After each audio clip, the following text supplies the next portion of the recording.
Hey everybody, this is Greg Gossett from Gossett Trading and Mentoring Live, and today is Friday, August 16th, 2019, and we are now in the final trading hour of the day and the final trading hour of the week. What a week we've had with this volatility, huh? Up, down, all around, crazy.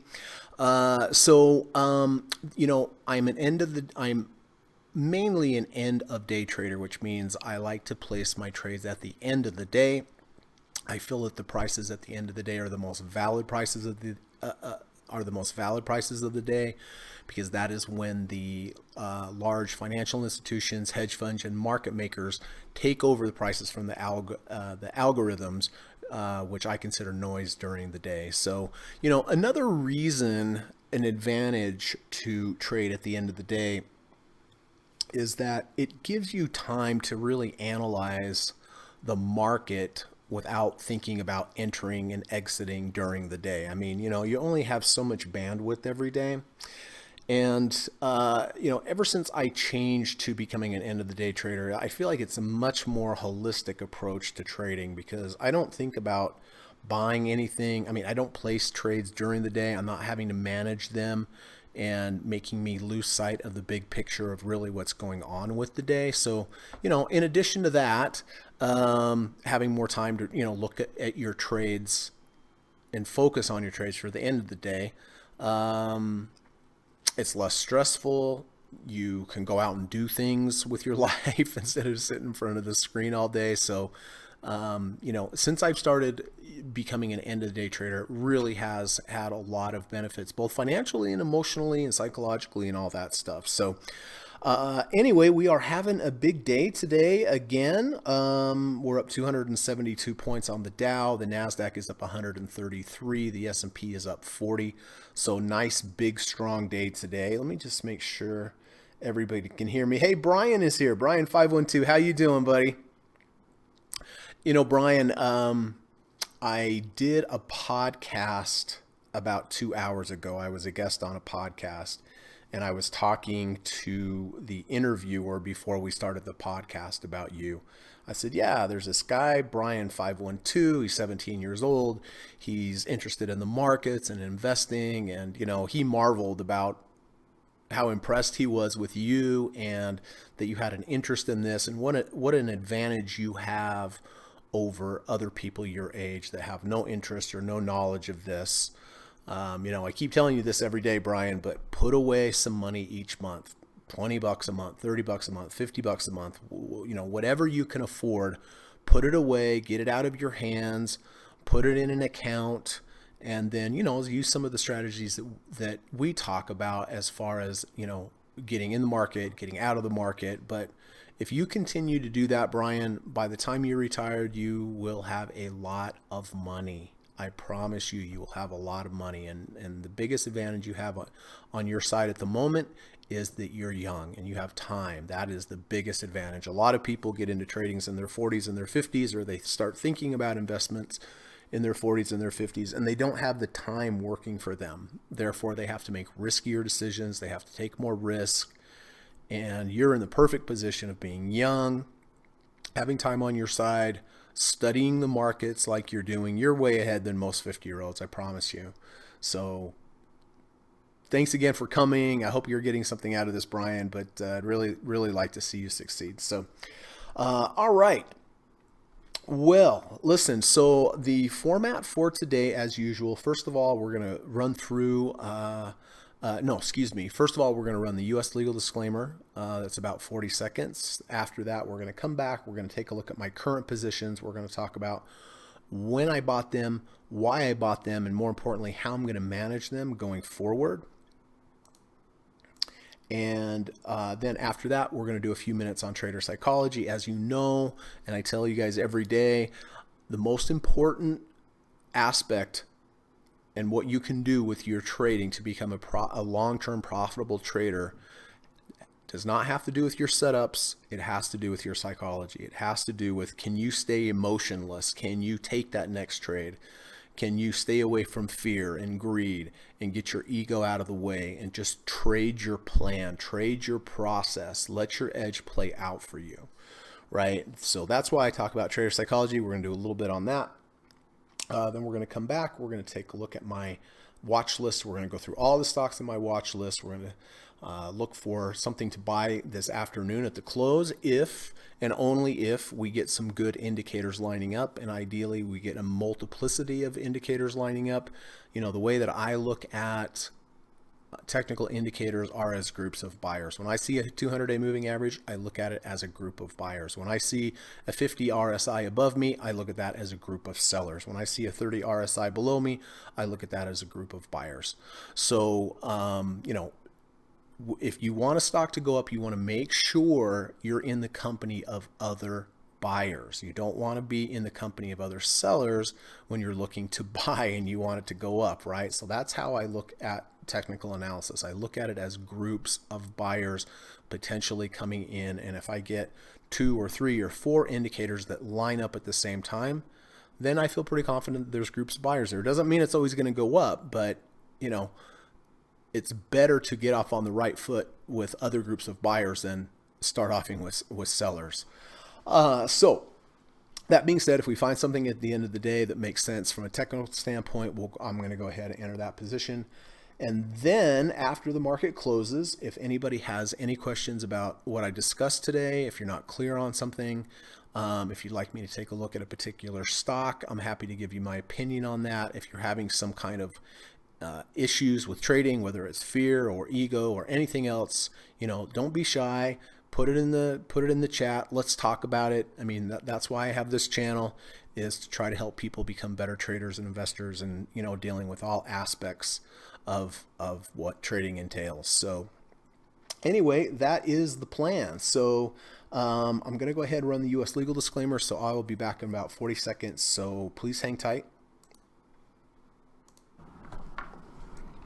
This video or live broadcast, like all instructional materials produced by Gossett Trading and Mentoring LLC, is created and published for informational and educational purposes only. Please carefully read and/or listen to the U.S. government required disclaimer before watching this video or live stream broadcast. The video link and disclaimer text are located in the description section of this video or live broadcast, here and here. Thank you so much.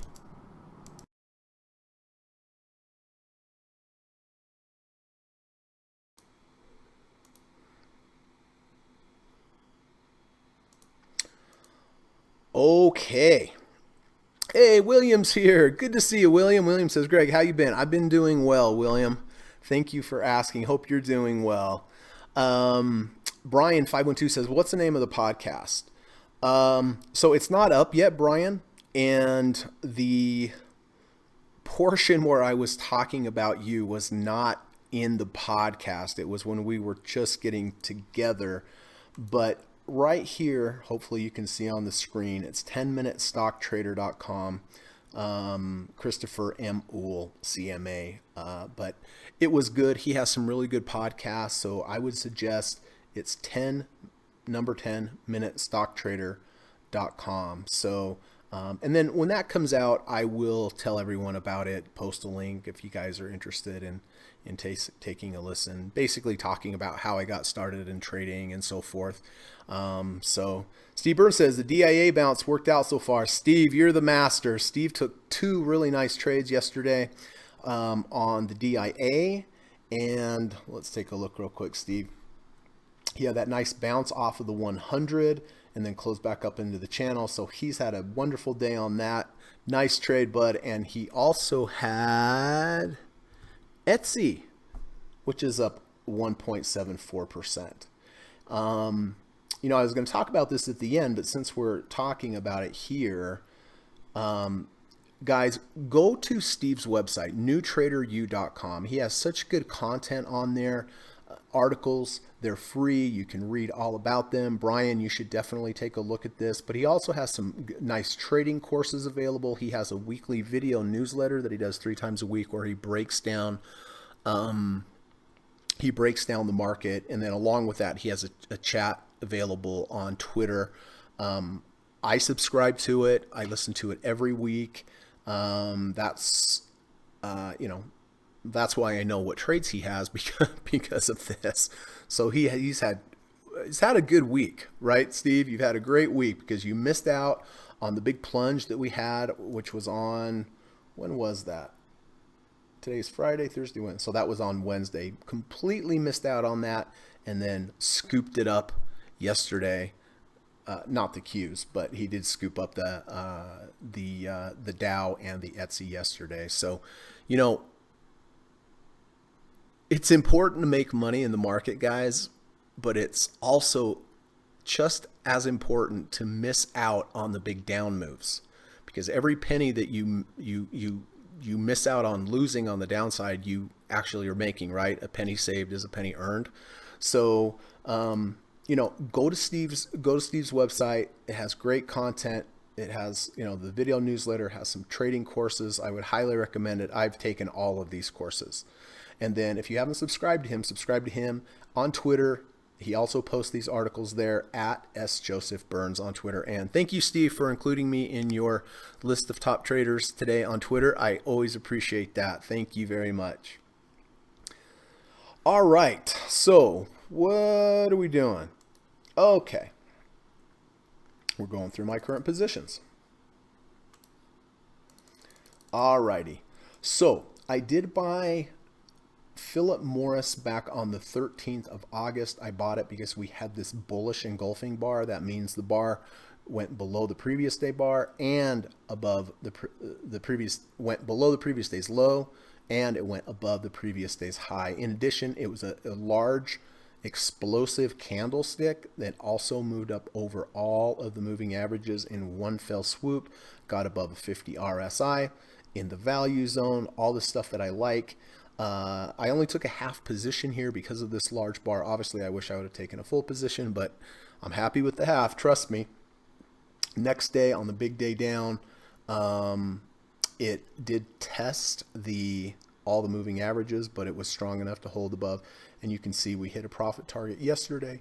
We hit another profit target today. So this has moved up nicely. Did hit the profit target right at the very top. It has come off a little bit since then. But it's fine. It's made a higher high. It hasn't made a lower low. The moving averages are starting to fan out here. We're very close to a MACD crossover. So, you know, this is doing fine.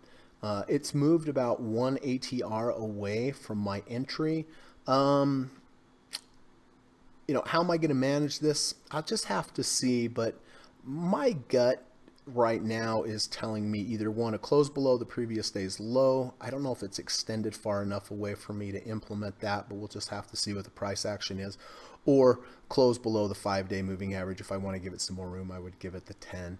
But right now, I like the 5-day. It's about halfway of the previous bar yesterday. So anyway, this one is working out nicely, and I think one of the main things is on the big down day that we had.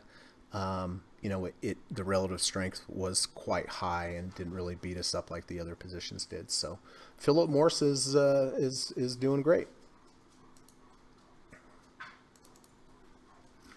All right, the SPY. So as you know, I do buy the SPY each day at the end of the day, every day, and I sell it first thing in the morning the next day. So why would I do that? It doesn't sound very precise or very technical, and I agree with you on the surface. But you can see I did buy it yesterday at the close at 284.65. I did sell it this morning at 286.60. So this was a nice overnight trade. The day before we had a nice overnight trade, but the day before that it was a loser and a loser and a loser. Here's a gainer. So this doesn't not always work, but the reason that I take this is that I look at this based upon a quantified back-tested study that shows after many approaches of doing this, buying in the evening time, selling in the morning, that it does have a exploitable edge. And this is from Lizanne Saunders at Bespoke Invest on Twitter. But there's two ways you could approach this. The first way is you could buy the SPY at the open in the morning and sell it at the close every day. Buy it at the open, sell it at the close. If you did this since 1993, you'd have returned a negative 13.9%. But if you did the opposite, which I do, I buy the buy each day at the close and I sell it the next morning at the open. This approach from 1993 actually returned 634.2% compared to buying it at the open, selling it at the close, and negative 13.9%. So we know the market has gone up since 1993. So this shows that all of the gains, more than all of the gains in the market, have come in the after hours and the pre-market session. So this is an edge, right? This is important information to have. So it does have drawdowns. It has multi-week, multi-month, multi-year drawdowns. So I don't look at this as like, oh, how much money am I going to make this month from using this approach? I look at this as how much money am I going to make using this approach 10 years from now, right? It's not a get rich quick. It just has an exploitable edge that if you can stay in the game long enough, you can let that edge play out. But you can see the blue line is the buy in the afternoon, sell in the morning. The orange line is the buy in the morning, sell in the afternoon. Clearly, the edge is with the after hours because people bid up the prices in the after hour session and in the pre-market session. The gray line here is the full day. So this is just buy and hold. So you can see it did outperform buy and hold. So anyway, this is why I buy it every day. I take a conservative position size. I take a 10% position size, meaning that if I had $100,000 in my account, I would buy $10,000 at the end of the day, sell it first thing in the morning, rinse and repeat. So that's the key with trading, finding a setup that has a quantifiable, back-tested edge approach that will play out over time. Take that trade, get it out when you're supposed to, take that trade, get out when you're supposed to. They're not all going to be winners, right? Because every trade by itself is basically a 50-50 proposition. But if you let it play out over time, that's when you'll extract the money out of the market. So again, that being said, I did buy it yesterday at 284.65, did sell it this morning at 286.60. It is higher today, but that's fine, right? Our approach, or my approach, is the buy in the afternoon, sell in the morning to make that gap. So anyway, 2 profitable trades today. Had a nice profitable day yesterday as well. So, you know, we had that big down day on Wednesday. I was fortunate to not have too many positions, be pretty light, but still, you know, it was a down day. It was a big down day outside of the norm. And when those happen, human nature is you want to go back in and you want to hurry and make that money back. Well, and I've been doing this for 24 years, guys, and that never works out very well. You have to just let that loss go. If it's going to take you 3 weeks or a month to make back that money, that's just how it goes. But stick to your plan, stick to your process, grind it back out, overcome the loss, but don't try to make it back in a day. There's too many emotions, too much stuff going on in the market when you have big days like that, and it can just as easily go against you. Remember, trading is a skill. In order to acquire a skill, you need experience. In order to have experience, you have to do that skill for a long time. You have to do it for years. But the only way you're going to be able to do something for years is staying in the game. And the only way to stay in the trading game is to not blow up your account. See what I'm saying? So, you know, to me, it all comes back to position size, everybody. Position size is the only thing that you have control of at the end of the day. You can buy your position. After that, it is out of your hands. It could gap up, it could gap down, it could do all sorts of crazy things with headline news, President Trump tweets, all this kind of stuff, right? So, you know, the key to trading is keeping stable, psychologically stable, not to get emotion either to the upside or the downside. And the way to do that, it all is a function of your position size. So, all right. So, yeah. So Philip Morris did hit 1 profit target today, which is going nicely. SPY, we hit the overnight, which was good. Now I do have 2 option positions that I entered yesterday. When I sell an option, I pick an option strike price based upon the technicals on 3 time frames. So I did sell an option down to 180 on Apple. It expires at the end of this month. So as long as the price stays above the 180 mark by the end of the month, I will be able to keep the full premium. So Why did I pick the $180 mark? Well, on the monthly chart, it's inside the value zone. We have the 20-month moving average above us. That should give us some kind of support. On the weekly, the $180 strike price has the 100 week moving average above it. So that should give us some support. The price did respect the 100 week moving average back in January, February, March, in May. So on the monthly, I have the 20 above me, the 20-month moving average above me. On the weekly, I have the 100 above me. And on the daily, that $180 price lines up pretty close to the 30 RSI. So I did enter this. As long as the price stays above this by the end of the month, I'll be able to keep all the premium. Premiums on puts have been high lately because of the volatility. That's what I look for. When we have these down markets that are not quite oversold yet, I do like to sell puts because the premiums are higher. I get a better reward for selling the put. But the most important part is that you have to be careful. You have to position size correctly. I just take a 10% position size on these options, just like I do with any other position. But this one's nice. I actually made more today on puts than I did on my directional trades, which is not normal, but I'm happy, right? I didn't own Apple outright, but I did have a nice day, profitable day on this based upon the options. And then same thing with the Qs. I did sell puts on the Qs that expire at the end of this month at 169. Kind of the same process. On the monthly chart, I have the 20-month moving average above me, happens in the value zone. I feel like this should be defended and some buyers will come in here. On the weekly, it dovetails nicely with the 100-week moving average, dovetails nicely with the third ATR channel on the week, which should also provide some support. And on the daily, that 169 looks way down there, doesn't it? But that coincides pretty well with the low RSI and the support of the previous low we had back in January, February, March, April, May, June. So anyway, this has been a nice profitable trade so far today with the market going up immediately. So I guess I should probably just mark, yeah. So I did sell the puts there and I did sell the puts there. And again, when you're selling puts, you want the stock to go up. You might hear puts and you might think, I want it to go down, but I do want it to go up. Hey, Ramble Ron's here. Good to see you, buddy. Are you on your lunch break today? Thanks for coming by. It's always nice to see you. Chris F. Hey, how you doing, Chris? Chris says, I also took the short August 30 Apple puts at 185 strike. I closed today for 50% max profit after one day. Good for you. Good for you. So you took 185. What did I take? 189? Oh, 169. Oh, okay. You wrote him a lot higher. Yeah, good for you. I mean, he made 50%. He made 50% of his premium in one day. That's awesome. That is awesome.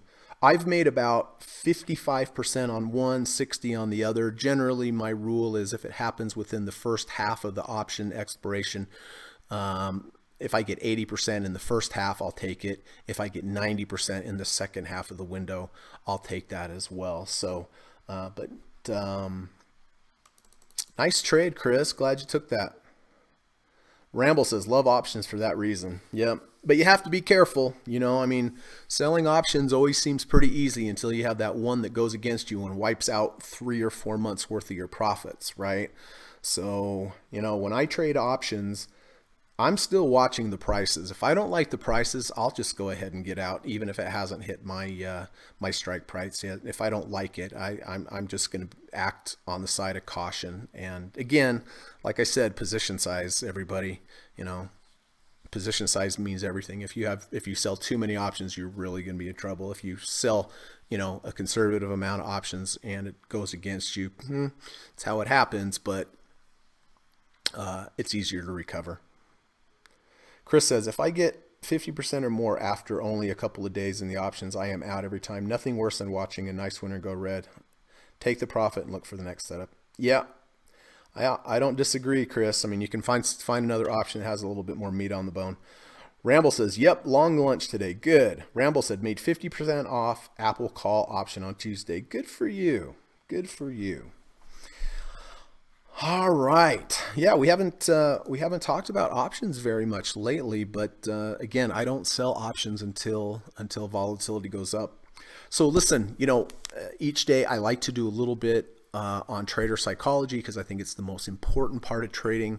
I know I beat you guys over the head with it every day, but it is with love, guys, because it is the most important part of determining whether or not you are going to be a profitable long-term trader or you're going to be a unprofitable trader. And it really comes down to the psychology. But this is from Trading Composure on Twitter at YVANBYEAJEE.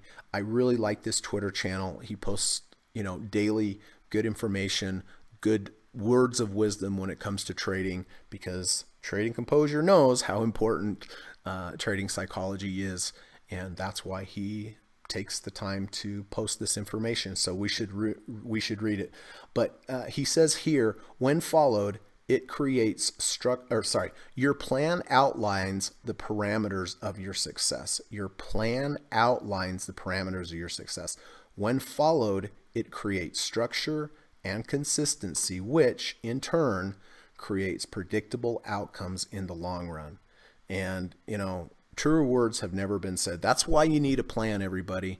You need a plan to give you structure, right? You have no idea where the market's going to go, what it's going to do, but you need some guidelines and some structure to tell you using your technicals, position sizing, all this kind of stuff, right? So I know a lot of people are really good with technical analysis, but if I really dig into them and start questioning them, they know a lot about it, but they don't really have a plan.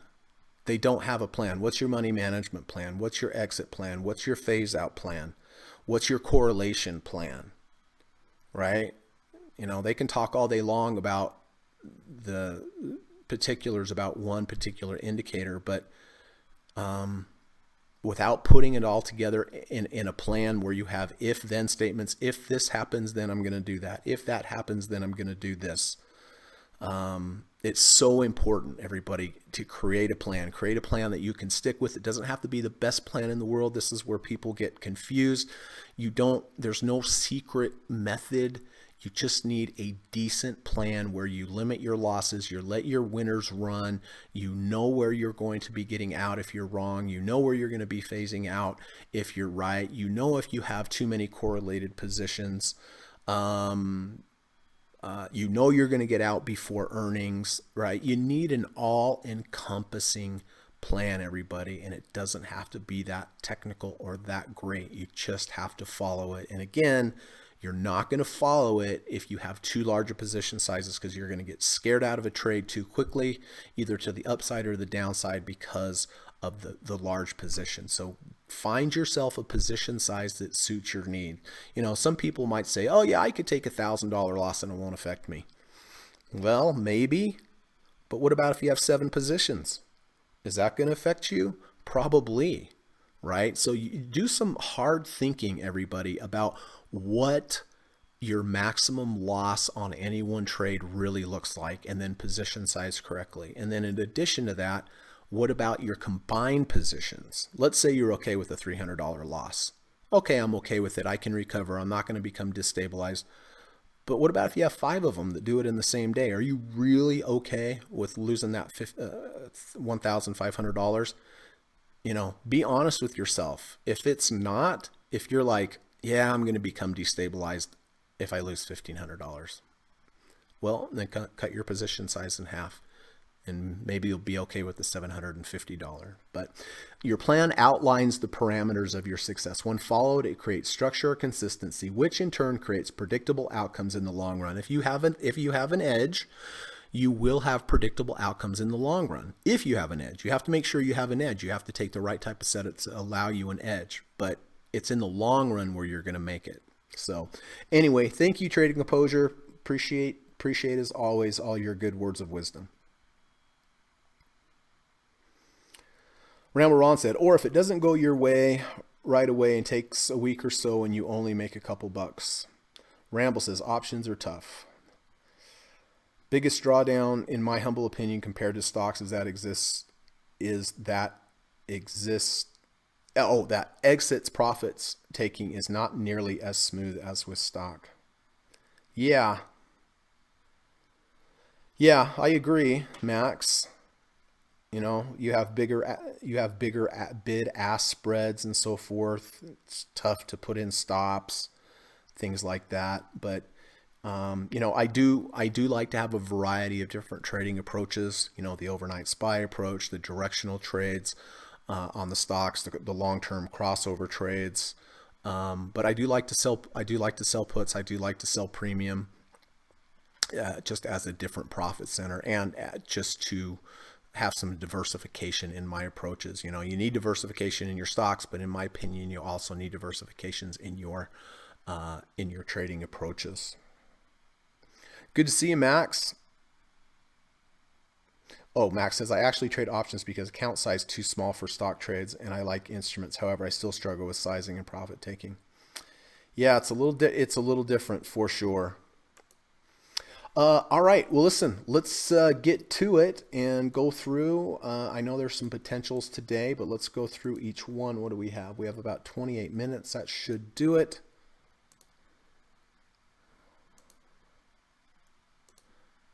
All right. So we talked about Apple. Apple's having a nice day today. You can see it's a V2. Here's day 1, day 2, day 3, day 2 washes out day 1. This is not a valid V2 though, because it gapped to make the V2. But I don't have a long position in this, but of course, as we just discussed, I did sell a put. So in a way, I have a long position. So nothing on Apple today. It is back above the moving averages. It's above the 50 RSI. MACD has not turned positive. So this looks pretty good. We do have this big bar here to contend with, though, as a range behind us. Adobe, much stronger earlier in the day, did get rejected at the -1 ATR and the 10. Remember, these channels above you, or the -1 ATR channel and the 10-day above you, are going to act as some kind of resistance a lot of the times. I look at this as sellers right here. So yeah, nothing for me on Adobe. AGQ, not surprisingly, down a little bit today. It's been volatile up here. I would need the 5-day EMA to cross under the 20-day EMA and then back over, or move back into the value zone. The -1 ATR channel, move sideways, consolidate, and then get V1 or a V2. Back here, we had that exact same scenario where we had the 5-day under the 20-day and then the 5-day close above the 20-day. This was my signal. It was a mechanical trade. I'm going to stay in it as long as the 5 stays above the 20 or until I run out of shares. And I did run out of shares right about here. So that was a great trade. AMD. It's a V2, day 1, day 2, day 3. Day 2 washes out day 1. Day 3 looks like it's going to close above, but we had the gap. So it's not valid. So I can't take anything on AMD. Here is Amazon. Amazon is a potential today. Yesterday we closed under the 250. Today we're closing above the 250. That's a good quantified, profitable long-term approach to trading Amazon. So I will consider this today. We had the exact same trade back here on the 6th of August, where the day before we closed under, closed back over. We had a couple nice days to the upside, then it moved back down below us, kept us in. No. Excuse me. I got out here. Yeah, we had a couple days up here. I did get out here. Next day, I missed that big move. So, it ended up being a profitable trade because I did phase out here, and that's one of the reasons I like to phase out. But, we had 2 days under. Now we're back over. So it's something to consider at the end of the day. So I'll mark that, and we can go over it with more of a fine-tooth comb at the end. Boeing, decent day today. Nothing there. Alibaba, shoot, guys, this is the trade that got away. You remember I was considering this yesterday because we had earnings. We gapped up over the 200. We tested the 200, and I thought, well, the risk to reward's pretty good here, but I decided not to take it because I didn't like the price action of yesterday's bar where we opened higher but closed lower. So I did not take that. Obviously, I wish I would have. This would have been a really nice trade, but I can't chase it now. Caterpillar, we did go from under 30 back over 30. We went into the above the third ATR channel and below it now. That concerns me a little bit. I think there's better. DDM, I do like this today. You can see yesterday we were below the 200. Now we're closing back above the 200. This is a good back-tested long-term approach. I'll show you the stats in a minute. We had the same approach back on the 6th of August but this was based off of the 250, not the 200. We closed under the 250 back over. Next day didn't do much. Did phase out here, came back down here, phased out again up here. So we phased out about 50% of this trade, and then the next day it closed below the 250. So that was the mechanical exit of mine. And obviously if I would have held, it would have gone right back up, but we don't want to do that because we don't know what's going to happen. So this, excuse me, the previous day closed below the 200, back above the 200. If we look at the back test quickly on this is from etfreplay.com. And this is the DDM based off of the 200-day moving average. You can see the results are pretty good. It outperformed buy and hold 289.3 to 260.8, but the drawdown was only 28.8% compared to the drawdown of buy and hold of 81.7. So I do like the numbers on this. This will be a mechanical trade. I will keep this as long as it stays above the 200, and if it keeps moving up my way, I'll phase out till I'm out of shares. If it closes below the 200, then I'll just have to get out for small loss. But I do like DDM based upon the close under and close back over the 200-day. This is double leveraged Dow, so I will be taking a half a position in this because it is double leveraged.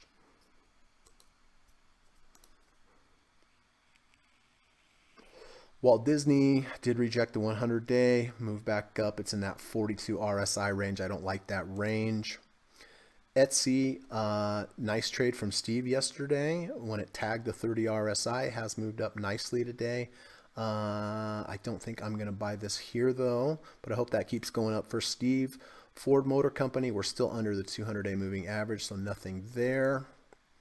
Facebook having okay today, not super great. Still has the 100-day above it, so nothing there. 5 below, it's inside the range of this big bar here. MACD did go positive, but we're at a 42.27 RSI. Again, I don't like to take a lot of trades in the 40s. I have a better risk reward somewhere in the 30s or above the 50 RSI.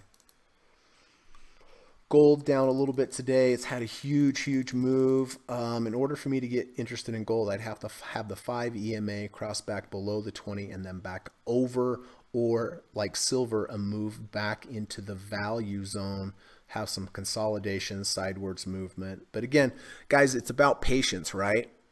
Just be patient. If it's not doing what you want to do, just wait until it does. Something will come along. You know, I mean, we had this great trade back here on gold where we had the 5 EMA under the 20, then it closed back above. Happened to the value zone. I like that. Took out that fractal, and this was a great trade. I mean, we didn't get this whole thing, but that's not what I'm after in my trades. But we did get a really nice move. I phased out all the way up to about here. Google up today. Nothing, nothing super great important.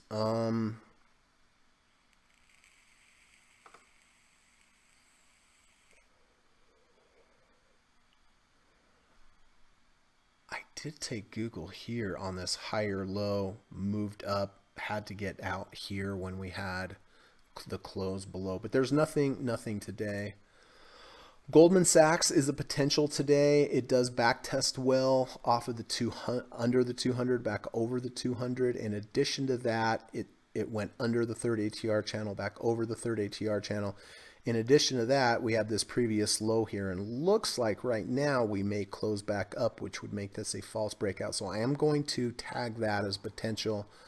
IBB, big day, but on IBB, I'm waiting for the mechanical crossover of the 5 and the 30, so that's not happening yet.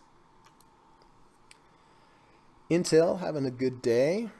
43 RSI, nothing there for me. IWM is actually having the best day of all the indexes. I'm a little suspect of this. We have the 200-day moving average above us. I want to wait for another 1050 SMA cross. That is a good back-tested approach. This is the pink line. Would have to cross back over there. We did take a trade in this. I did take a half position here with the crossover. It did phase out at 25%. Moved sideways, got out of a few. Did enter the full position again back here because of this nice V2 in the value zone, and that worked nicely for us and got us out of about 70% of the position. But then I hit my emergency stop. I can't remember which day it was. I think it was this day where I had to get out of that remaining 30%. But you always have to have an emergency stop. For me, it's 5% below my entry point. Regardless, I don't have to wait till the end of the day. That's just in case we have a huge big down day like we did on that day. So nothing on IWM today. Johnson & Johnson is hanging out in the value zone. We did buy this here off of this nice V2. We did hit some profit targets, and then the next day we had to get out. So that ended up with a small loss, but not too bad, mainly because of the profit taking that we took. Coca-Cola is doing nicely. Nothing there today. Lockheed Martin, we did make a higher high. We came back into the value zone. I like that. I wanted to see it move sideways and then get a V1, V2, but it took off without us. MasterCard is having a nice day today. Still range bound. Had the gap. The gap concerns me. So nothing on MasterCard. We did buy a nice deep dip on MasterCard back here on the 5th of August when we went below the 30, back over the 30. We tagged the 100, back over the 100, and this was a great trade. We phased out all the way. We got out right at the top with our final phasing. Merck. We did have a nice trade on Merck here. We phased out all the way up to here, large percentage, then we had to get out.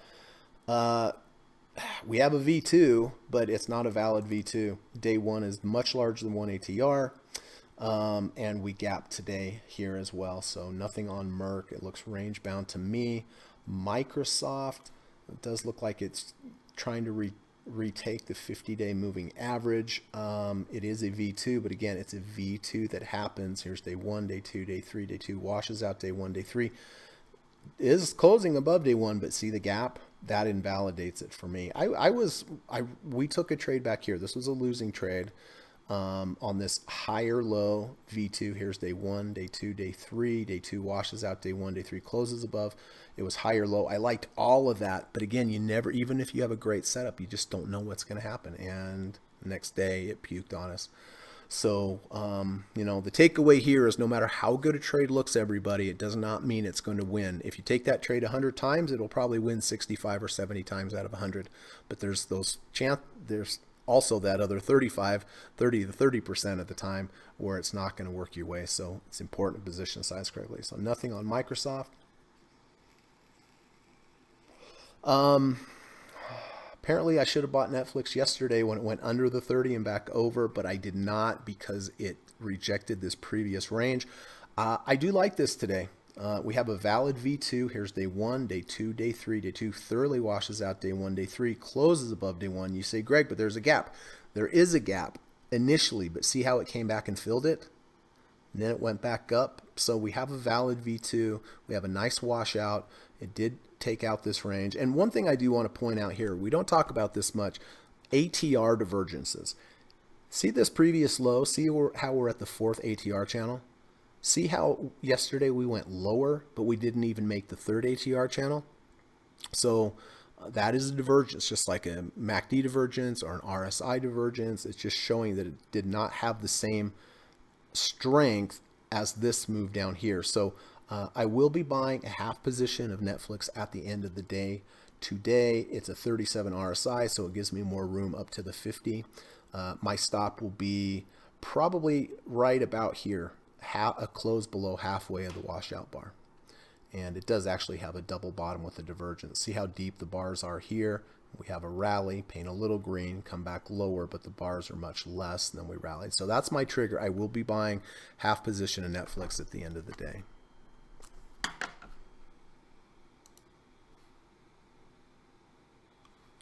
Nike, nothing there. Philip Morris, we have. That one's looking fine. PayPal.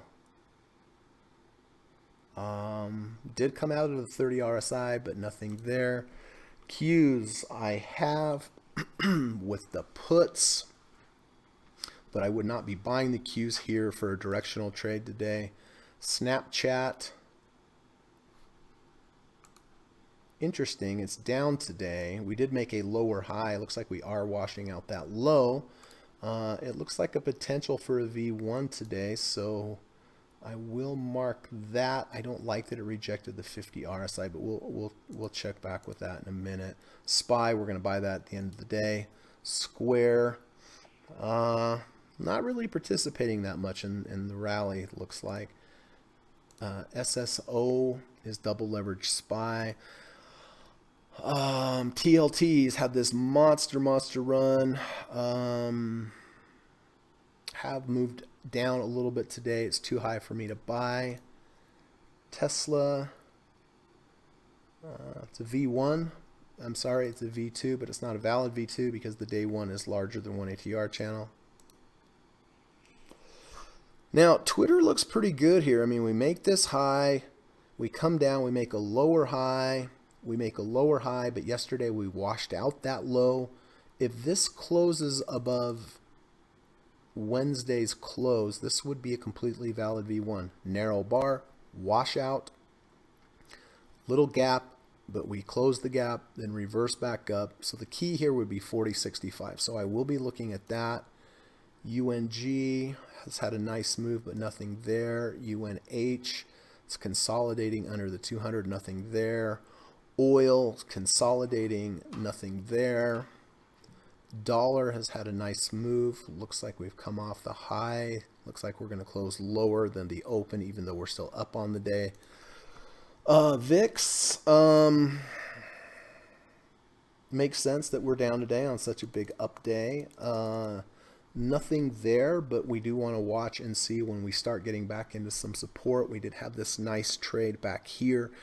V2 under the 30, back over the 30, back up into the channel, and this was one of our biggest trades of the year.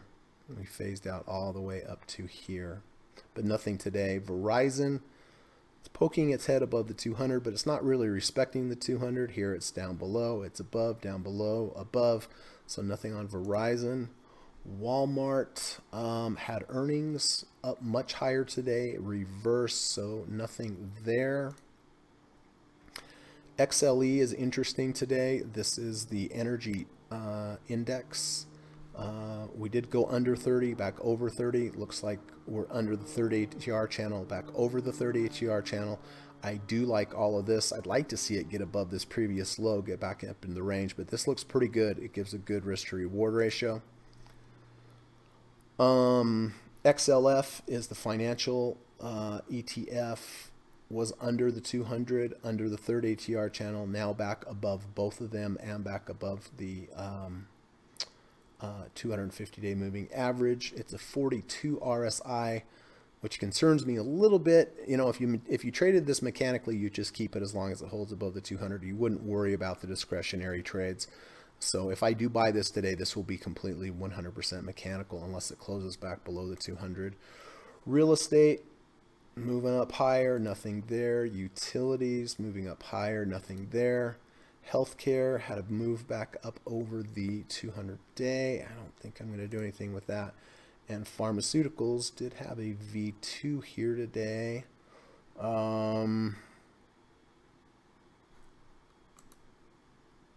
Don't really like the weekly. So let's take a look at the ones we flagged, and let's go through them with a fine-tooth comb here.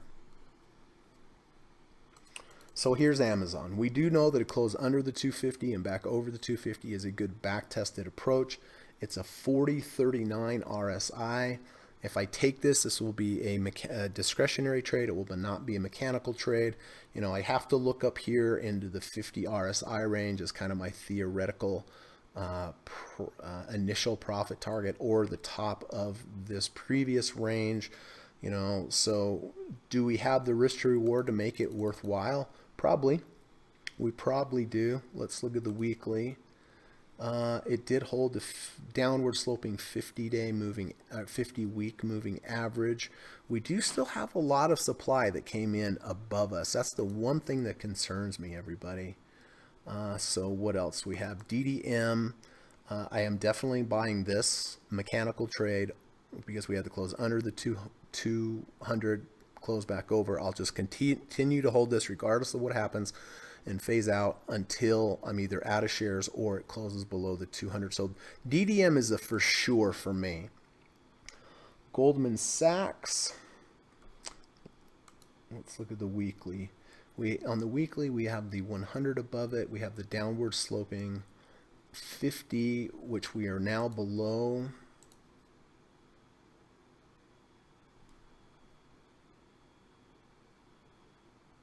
This does backtest well. Let's see, Netflix. I do like Netflix. I like it because it has a little lower RSI. It has a valid V1, V2. We have the bullish, bullish double bottom with the bullish divergence. I think I'm just going to let Snap go there. Twitter does not look like it's triggering the V1.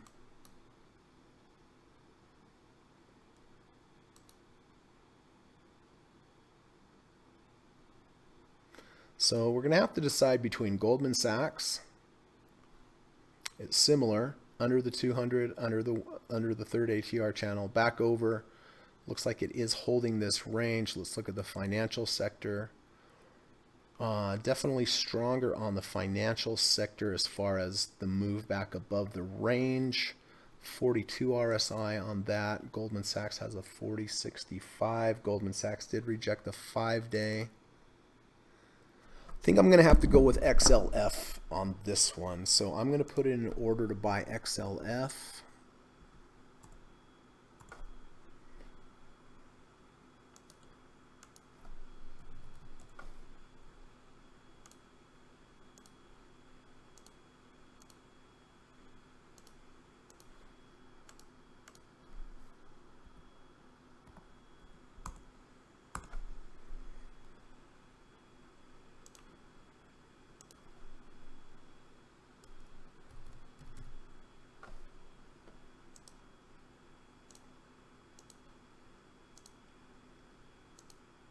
And this will be a mechanical trade. I'll stay in this as long as it stays above the 200. So let me get rid of Goldman Sachs and narrow this down a little bit.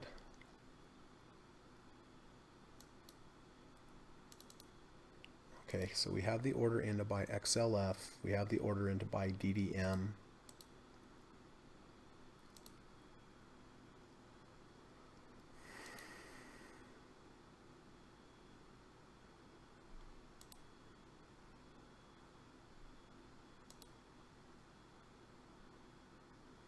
I think I'm going to go with the half position of Netflix instead of Microsoft.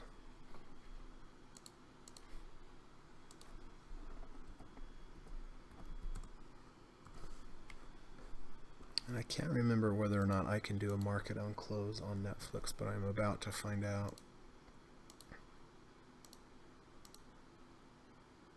Yes, I can.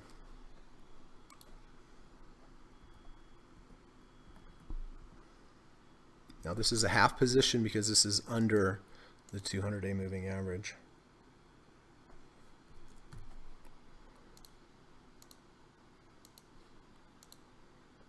Order cancelled. Alrighty.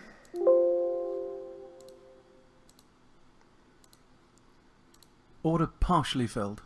Alright. So Order on one filled. account it let me do it, and the other one it did not. Okay, so I am not going to take Amazon. I don't want that much. I don't want that much correlation in tech. So I I am buying the DDM, which is the double leveraged Dow Jones. So I bought a half position. I bought a half position in Netflix with the nice V2 under 30 back over 30. Double bottom with the bullish divergence. Twitter does not look like it can get above there, so I'm going to let that one go. I wouldn't buy them both anyway because they're both tech. And then the other question is on XLE. So we did go under 30. Let me just make sure. Yeah, yesterday we were at 28.25. Today we were back above. It's under the 250 day. So I will go ahead and I will take a 1/2 position. Remember, this is half position now because it's under the 250 day. Excuse me, it's under the 200 day. All right.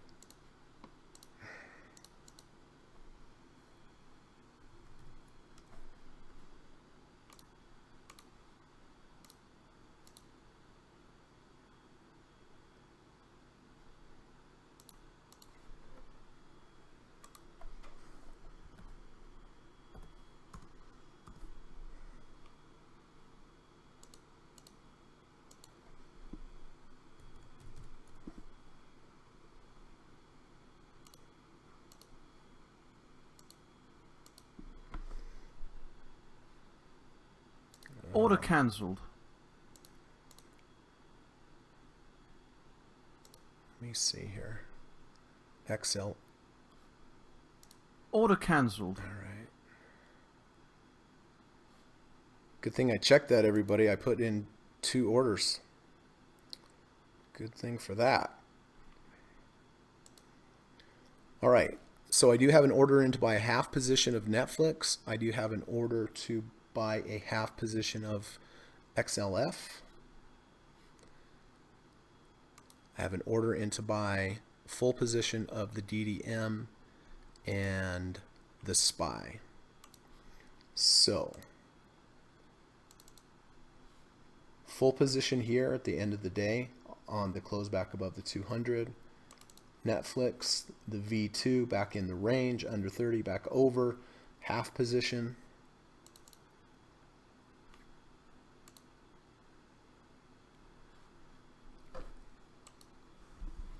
Oh, I see what I did. And then XLE, I'm buying 1/2 position if I can get this order in.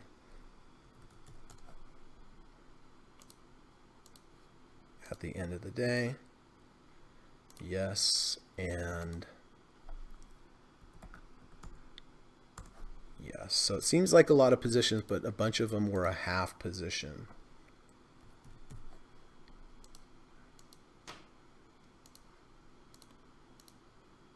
Right. Okay. So let me make sure this is correct. Yes. All right. XLE, I'm buying a half position. Netflix, I'm buying a half position.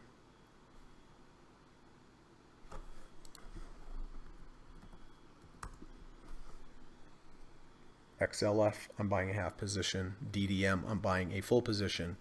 And I'll have the regular SPY trade.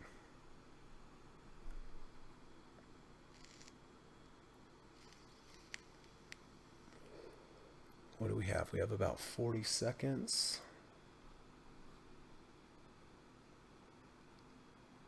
So XLE.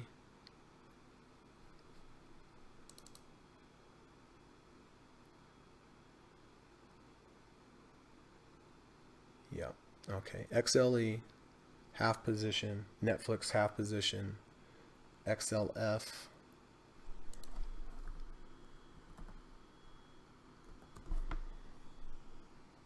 Full position. DDM, full position. And then SPY. Woo, sorry. There was a lot to, Order partially filled. lot to get through there. Order filled. All right. So let me line these up so we all know what's happening.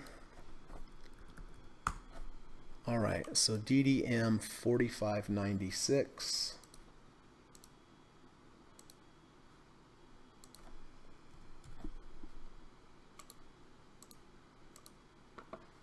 That's a full position. Netflix, 302.81.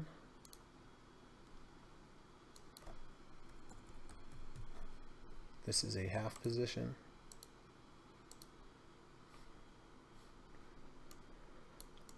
Philip Morris, we already have that. We hit the one profit target today. SPY. We bought the SPY at 288.85.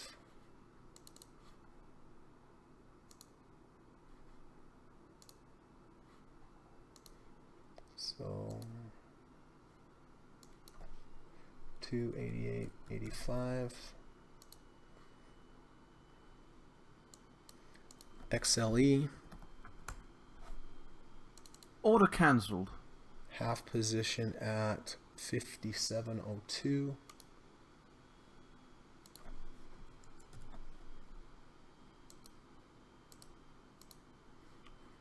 And XLE, no, XLF, too many X's, at 26.57. All right, well, we are now back with positions.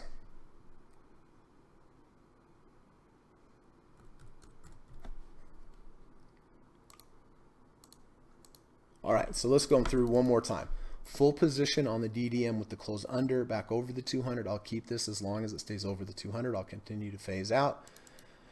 Netflix, half a position based upon this nice V2 and the move back up into the previous range. Philip Morris, this was a half position. We already have this. This has worked out nicely. SPY, we bought this again at the end of the day. We'll be exiting it Monday morning. XLE, I did take a half a position here with the close under the 30, back over the 30, the close under the 30 HDR channel, back over. But again, this is a half position. And XLF with the close, with the previous day's close under the 200 and the negative third ATR channel, and then close back above. So that's about it. So 1, 2, 3, 4. 4 of the 6 are half positions. So, all right, man, that was a lot. Sorry about that, everybody. So, excuse me. So nice profitable day today. I am definitely thankful for that, and hope you guys made some money as well.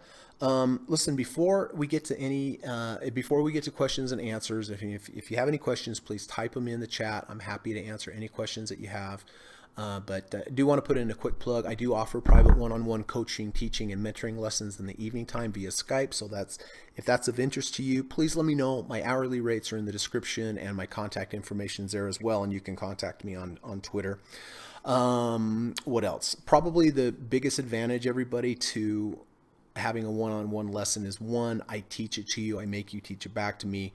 And then, I get some information about you, what your financial situation is, how much time you have to spend, what your goals are, and then I'll put together a customized lesson plan that will hopefully help you achieve your goals. I've done it with a lot of traders. I've done it with a lot of people. So I think I could do it for you too. And then if you enjoy this channel, I'd appreciate it if you would subscribe, and I would also appreciate if you could hit the thumbs up button.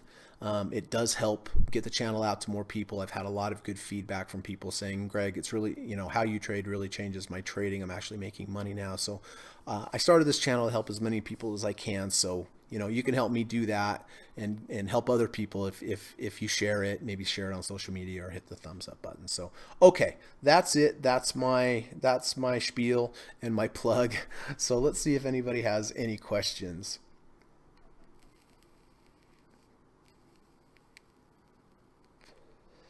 Max says, biggest downside. Oh, we read that one already. Steve Burns says, a lot of long options are all or nothing bets, whether you know it or not. Yes, true. True. Chris F says, liquidity, slippage, grease, all factors to consider. I mostly sell premium, usually only buy if hedging something or create short spreads verticals. Yep. Well, it sounds like you know what you're talking about, Chris. I just decided in the options world that I was just going to focus on one thing. There's so many different approaches to options, like Chris just mentioned, but based upon what I do with technicals, what I found are selling premium selling puts works best for me because, I'm selling them at a place that I know how to manage them if I get there. Not to say you don't have losses. I'll tell you that though, right? I don't have many of them, but the ones that you do, or they hurt. So always be careful with options. Max says, yeah, most of them expire worthless. I usually go with the delta of zero point 0.3 to zero point 0.7, 1 to 2 months out. Seems like the closest to stock replacement I could think of. Yeah, that's true. Yeah, that's true. You are controlling, 100 shares, pretty inexpensive price.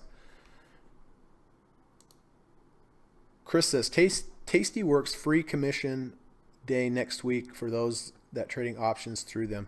22nd, I think. Oh, that's nice. Free commission day. That'd be pretty sweet. Ramble Ron says, same here. Hey, John, how you doing? John Frey, it's good to see you. I got your email and replied to it. Thank you for that thoughtful analysis of the overnight S&P trade. And as I mentioned in the email, maybe we can take a look at some of those ideas as far as backtesting the ideas that you have. Thoughts on Pfizer and STMP?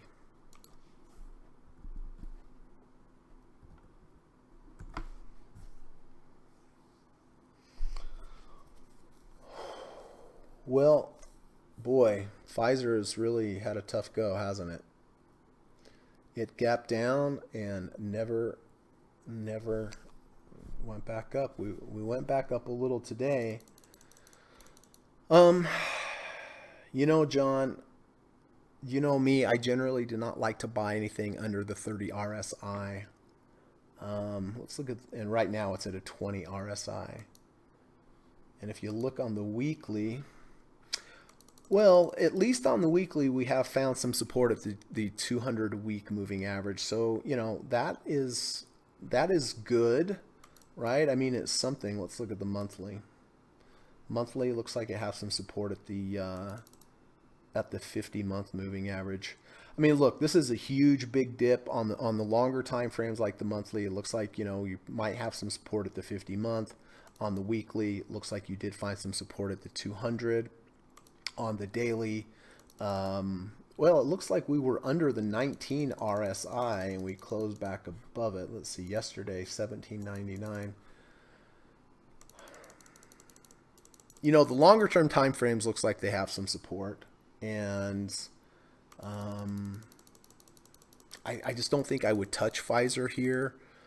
Just because of this extended downtrend. I think I would just need to see some kind of repair in the stock, like possibly getting back over 30. But I understand the concept. You're like, well, God, if I wait till it gets above 30, then I'm going to miss out on a big move. Could I use 20 as my initial stop? And yeah, you could. You could say, okay, I'm going to buy it as long as it's over 20, and I'm going to sell if it closes under 20, right? Just giving yourself a good risk to reward ratio. So that's Pfizer.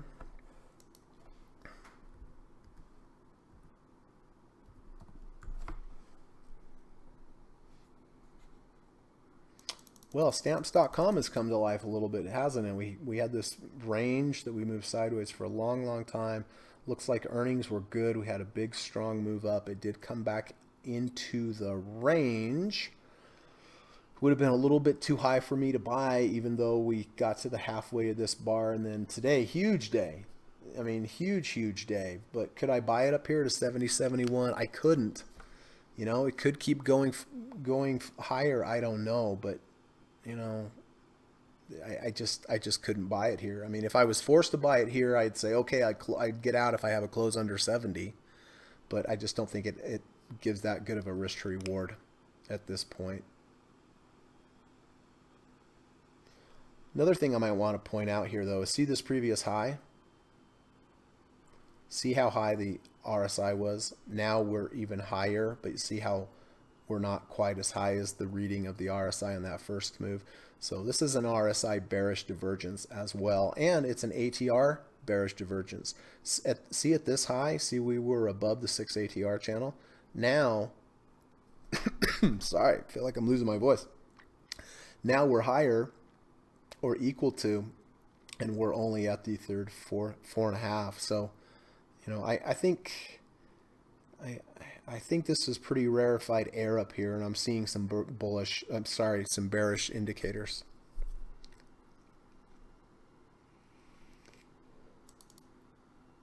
Murat says you didn't buy Twitter. No, I didn't.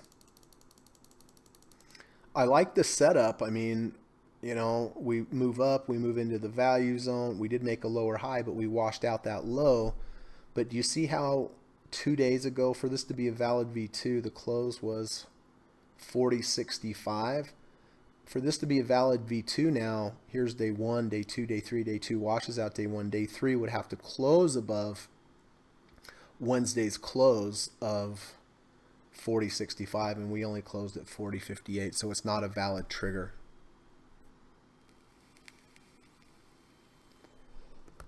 Hope that makes sense.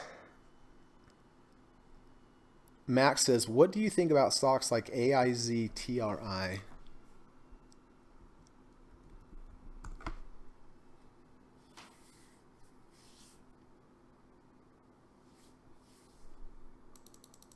Well, certainly doing well, isn't it? I don't really see any areas where I would have been able to have bought this. We dipped down. Yeah, we rejected the 50. Potentially you could have bought that, but then we had earnings the next day, so I wouldn't have got into that. Then obviously it took off over earnings. I couldn't have bought it up here because it was too high, because it was third ATR channel.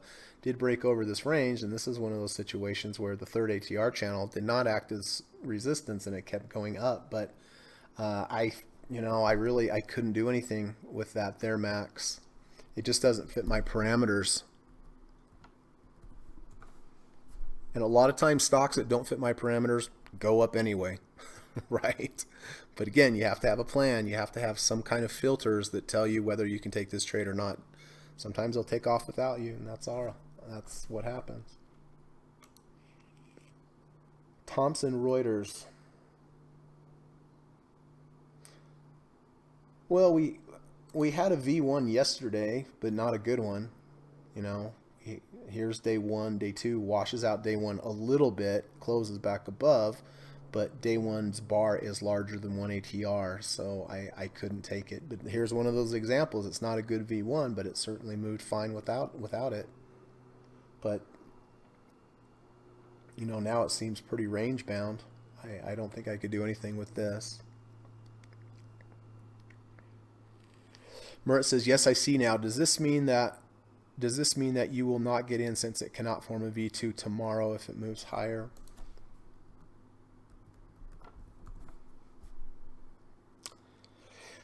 Yeah, from a pure V1, V2 standpoint, it had its chance today. And so tomorrow, even if it moves up, it won't be a valid V2. So yeah, I won't be able to take it, but hope that makes sense. I mean, here's day 1. Day 1's good. It's a small bar. It's in value. Day 2 washes it out nicely. Also washes out this previous low. Washes it out. Great. Perfect. Up against a small bar. But today, I can manipulate the bars here. If today would have had to have done this. Now you have day 1, day 2. Day 2 washes out day 1. Day 3 closes above day 1's close. And it's important too, Murat, that I like to see it close a little bit above, not just at or 1 penny above. I'd like to see it close even higher above. Maybe it just hit the ask, and that's what painted the last trade there. But yeah, I was watching this all day because it's really a completely legitimate setup, but it was not strong enough to close above Wednesday's close. And yeah, it can't form a V2 tomorrow because now the structure's invalidated because it didn't happen today.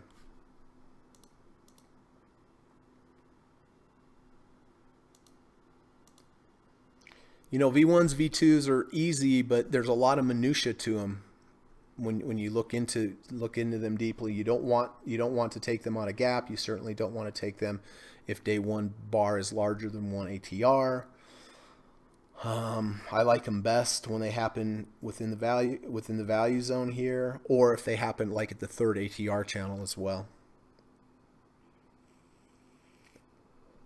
Yes, it did change as I moved it because that's Dr. Elder's impulse system. See, it's still red because one, the 13-day moving average is not in an uptrend, and the MACD bar went lower than the previous bar, so it keeps it red. If I move it up, first it turns to blue. That means that the MACD bar now is not as deep as the previous. If I keep moving it up, it will turn green when the slope of the 13 goes positive as well. So, based upon how Dr.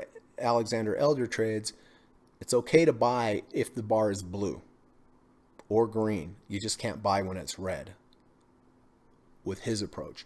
And he also requires that if you're going to buy something blue on the daily, that it has to at least be blue on the weekly as well. It can't be one red, one blue. It has to be blue or green or blue green. So I don't want to confuse you on that, but that's why it moved. And you can see as I go down, it'll go to blue and then it'll go back to red.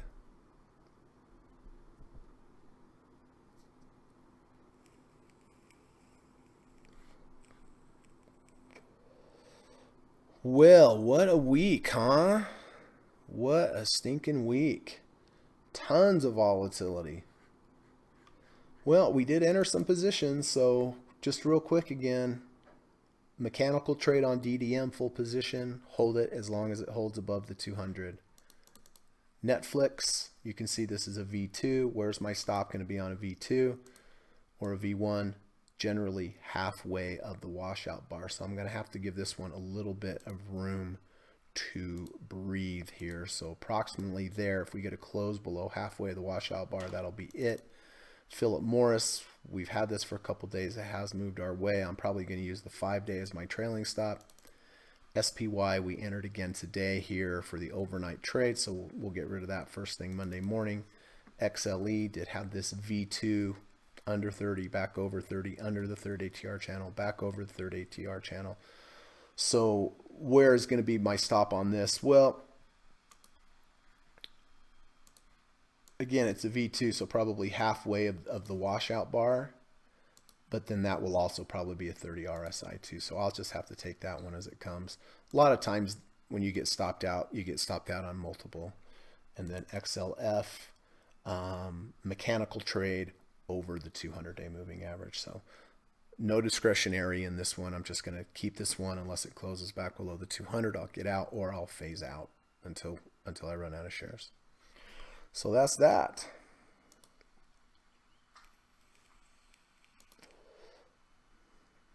And is there anything else I'm forgetting to talk about? I mentioned this at the beginning of the podcast, but I was interviewed today on 10minutestocktrader.com. I think the interview is going to come out on the 30th of this month, and when it does, I will be sure and post a link. But this is Christopher M. Uhl, CMA, 10minutestocktrader.com. He interviews different traders, and so I did do a lot about kind of my background, how I got into trading. I think it was pretty good. It sounded pretty good, but I haven't heard it. But when it comes out and it's ready, I'll definitely post the link. But he has a good site. He has a good podcast, 10minutestocktrader.com.